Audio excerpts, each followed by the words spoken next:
With Section 80, Kendrick Lamar began his journey to the legend tier. Good Kid, Mad City, To Pimp a Butterfly, damn. Kendrick Lamar has created some of the best hip-hop albums of not only the 21st century, but also the genre's history. He is the only MC to have won a Pulitzer Prize, and his songs are studied alongside literature and poetry. In debates about his work, those three albums stand out the most, although his debut, Section 80, demonstrated clarity of vision, fluidity of flow, and an ear for a hit. When Section 80 was released in 2011, the major news was Kendrick's status as Dr. Dre's current, and maybe final, protege. Though he didn't sign Kendrick to Aftermath until a year after Section 80's release, the West Coast Godfather was already involved in the production process. While having a Dre rhythm on his debut album would have surely been a tremendous statement, in retrospect, it may have been even more significant that Kendrick actively opted not to. Speaking shortly after the album's release, he told Complex that he wanted the record to be its own thing, outside of his relationship with the rap impresario. I didn't want people to want to purchase the project because I had 2 or 3 crazy-ass Dre beats. Whereas many budding rappers would leap at the chance to have a legend like Dre produce for them, the young Kendrick had the self-confidence to wait for the perfect time.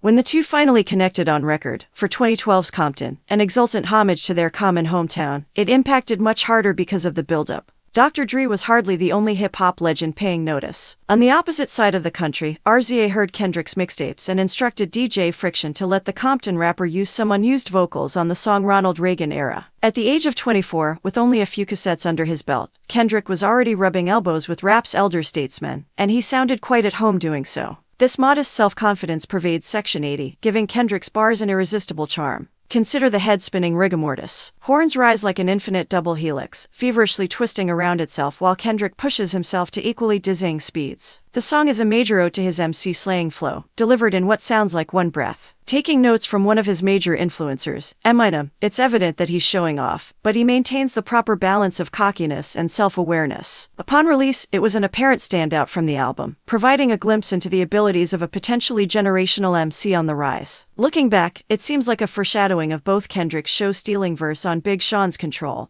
and the virtuoso jazz rap on To Pimp a Butterfly. Everything we were doing at Top Dog Entertainment during that time felt like something big, says Willie B., co-producer of the single. It felt magical.